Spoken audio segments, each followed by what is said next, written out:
Hello and welcome to video 3 of the channel. My name is Peter Lippmann, aka Grandpatzer. Now, the middle game is probably the most important and also the most complex part of a chess game. However, this complexity is actually a good thing, as it means that most of your opponents will not understand how to play the middle game properly. Because after studying this video, I'm confident that you will gain a serious advantage over them. Now, at the end of the video, you will learn how the principle of maximum activity will help you win a lot of games and enable you to find the right moves in many different positions. Now, openings can easily be studied and absorbed. The middle game, however, is more complex, as there is no singular guide on how to play this phase of the game. Instead, there are hundreds of different ideas and theories from books and video courses which you will have a hard time putting into practice. Now, opening rules are easy to master, or relatively easy to master. You occupy the center with pawns, you develop your minus pieces, you put your king into safety, and then you connect rooks. However, what should you do next? Firstly, let us recap the principle of maximum activity. You can also see video 2 for more information. Now, it simply states that you should always ask yourself the following question: what can I attack in the opponent's territory? You should focus your attention on your opponent's half of the board and think how you can advance your pawns or pieces there and attack something. By focusing on your attention on your opponent's half of the board, you will notice that the overall number of candidate moves reduce drastically. From those options, pick the move that creates the most problems for your opponent. This will reduce the number of candidate moves even further. Now, I would like to show you an example. It is a game of Steinitz that was played in 1895, and his opponent was Kurt van Bardelben. So Steinitz had the white pieces, and he opened with e4. e5 was played, knight f3, knight c6, and Steinitz opts for the Italian game with bishop c4, bishop c5 was played, c3, knight f6, and d4. Now, this is all theory. So e takes, c takes, bishop b4, knight c3, and here Steinitz's opponent plays a highly dubious move. He played d5. However, theory does recommend knight takes e4, which is the best move, and I think white should castle here if I remember correctly. Okay, so going back, Steinitz's opponent played the dubious d5, so e takes was played, knight takes, castling, bishop e6. So we're going to fast forward to the 17th move. Here Steinitz played bishop g5, again following the principle of maximum activity, developing the bishop to its most forward square in the enemy territory of his opponent. So bishop e7 was played, bishop takes d5, bishop takes d5, knight takes, queen takes, bishop takes, knight takes, and rook e1. So this prevents black from castling, and also shadows the black king. Okay, so rook e1, f6. So his opponent decides to keep an eye on the e5 and g5 squares, also vacating a square for the king on f7. So let's fast forward. Queen e2, threatening mate on e7, queen d7, black protects, rook ac1, and c6. So this is the critical position.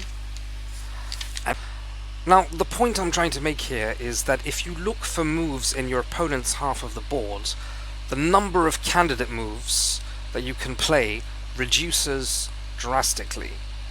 Now, in the following position, there are only 3 reasonable candidate moves. Obviously, the knight cannot go to g5 or e5, as black would simply take the knight with the f-pawn. So candidate moves are the following: Queen e6, Rook c5, and d5.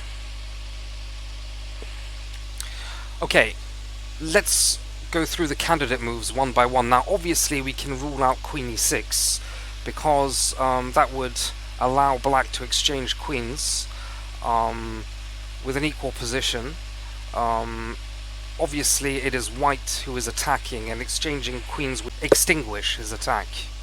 So Rook c5 is another candidate move. It's not really clear what the Rook on c5 is doing, so we can rule out this option. Now, if you look at the position, d5 really comes to mind here, and the idea is to occupy the d4 square with the knight. Okay, so d5 is an absolutely brilliant move. It's the move that was played, and it's in accordance with the principle of maximum activity by moving a piece or a pawn in black's half of the board.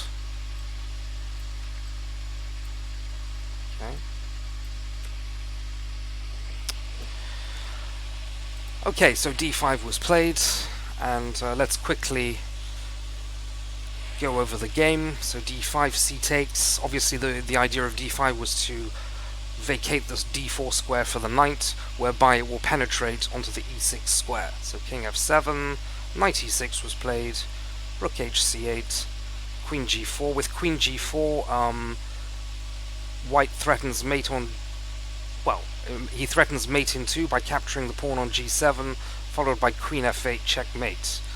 So black prevented this with g6. And now notice that all moves played from here onwards are moves in the opponent's half of the board. Okay, so knight g5 was played, check. Obviously, the knight cannot be taken because white would take the queen on d7. So knight g5, king e8, only move, protecting the queen. And here Steinitz played the absolutely brilliant rook takes c7, check. Okay, now obviously the rook cannot be taken by the queen, otherwise white would take the rook on c8 with an absolutely winning position. Also, after rook takes c7, please note that king takes c7 is also not an option because of the brilliant queen b4 check. Now if king e8, rook e1 check, king d8, queen f8 leads to mate, knight f7, check, king c7, or king d7 amounts to the same thing. That's queen d6, check, and mate. So after the brilliant rook takes c7, king f8 had to be played. Note, don't fall into the trap of taking the queen, because rook takes c1 is check and mate. Okay, so rook f7, check was played. Again, queen takes f7 cannot be played because the rook on c8 is hanging. So king g8, rook g7, absolutely brilliant. King h8, rook takes check was played. King g8, rook g7 again, king h8, and here Steinitz forces mate with queen h4, king takes check, check, queen h8 check, king e7, queen g7, king e8, queen g8, king e7, queen f7, king d8, queen f8 leads to mate, queen e8, knight f7, king d7, queen d6 is check and mate. Now this was an absolutely brilliant example from Steinitz, demolishing his opponents and using the principle of maximum activity, which began on white's 17th move with d5. Okay. Now, let's move on to a more modern example. I'm going to show you a game of Mikhail Tal. So this game was played in Riga in 1952. Tal's opponent was Lozov. Okay. So, let's fast forward to the critical position, which is move 13. But we're just going to go over the opening briefly. So, Tal opens with c4, e6, knight f3. Note, knight f3 is the most aggressive and forward square of the knight. d5, d4, knight f6, and Tal opts for a Catalan with g3. Bishop e7 was played, bishop g2, castling. Here, Tal's opponent played the dubious b6. Now, modern theory prefers either c6, which leads to the closed Catalan, or d takes c4, which leads to the open Catalan. Anyway, after castling, b6 was played. Knight c3, again the most aggressive and forward square for the knight. Bishop b7, Tal goes forward with knight e5, queen c8, Tal takes, knight takes, bishop takes, Tal occupies the center with e4, bishop e7, queen c2, and c5. Now this is the critical position that I wanted to show you.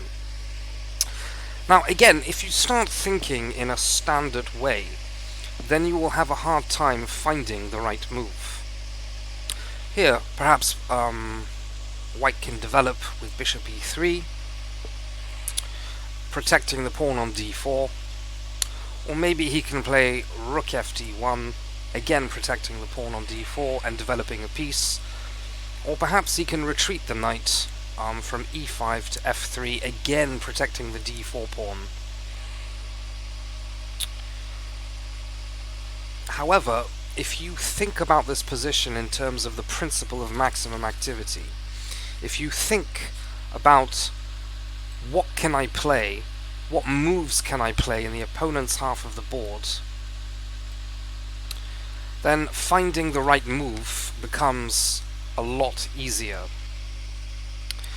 Now here, there are only two reasonable moves for white in the opponent's half of the board. Every other move would lose material, so moving the knight in the opponent's half of the board on f7 or g6 would lose material unnecessarily. So the candidate moves in the opponent's half of the board are d takes c5 and d5. Now obviously, out of these two candidate moves, the move d5 poses the most problems for the opponent. And I shall show you why that is, because after d takes c5, I think queen takes d5 is the best move, forcing the exchange of queens, because white cannot keep the queens on the board without losing the knight on e5. Okay? So d5 was played. It poses the most problems for the opponent, and it's the best move in the position, and after d5, white has an absolutely clear advantage. Now let's look at the rest of the game. So d5 was played, Tal's opponent played rook fd8, by which Tal responded with the brilliant bishop h3, simply pinning the e6 pawn, and Tal's opponent decides to unpin. Now, in this position, bishop f4 was played, which is a good move. However, knight takes f7 immediately does win the game for white.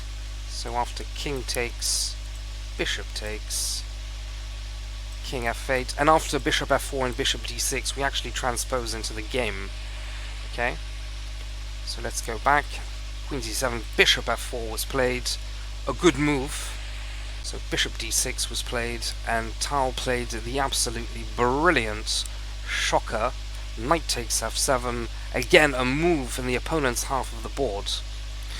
Okay, now after knight takes f7, note that queen takes f7 is not possible, because bishop takes c6 would win the queen, would pin the queen and win the queen.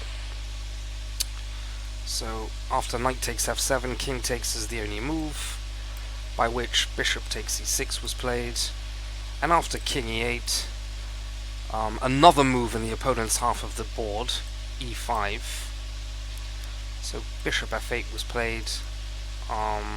Obviously the point of e5 is also to open the b1 h7 diagonal for the queen. So after bishop f8, Tal happily obliges and takes the h7 pawn, and after rook takes d5, Tal forces mate with queen g6 check, king d8, bishop g5, bishop e7, queen f7 was played, threatening mate on g8 or f8, and after knight d7, queen g8 was played, and Tal's opponent resigned, because after knight f8, Tal would simply take the knight on f8, and that is check, and mate. Now, the point I'm trying to make here is that if you follow the principle of maximum activity, you will reduce the number of candidate moves to calculate drastically. And by finding moves in the opponent's half of the board, and by finding the move that poses the most problems in your opponent's half of the board, you will reduce the number of candidate moves even further. Let me just draw the arrows.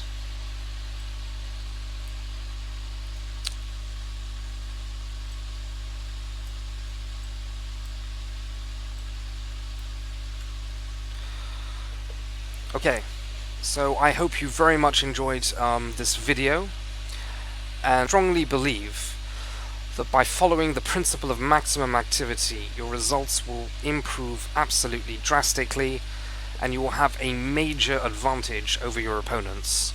Thank you very much. See you in video 4. Bye-bye.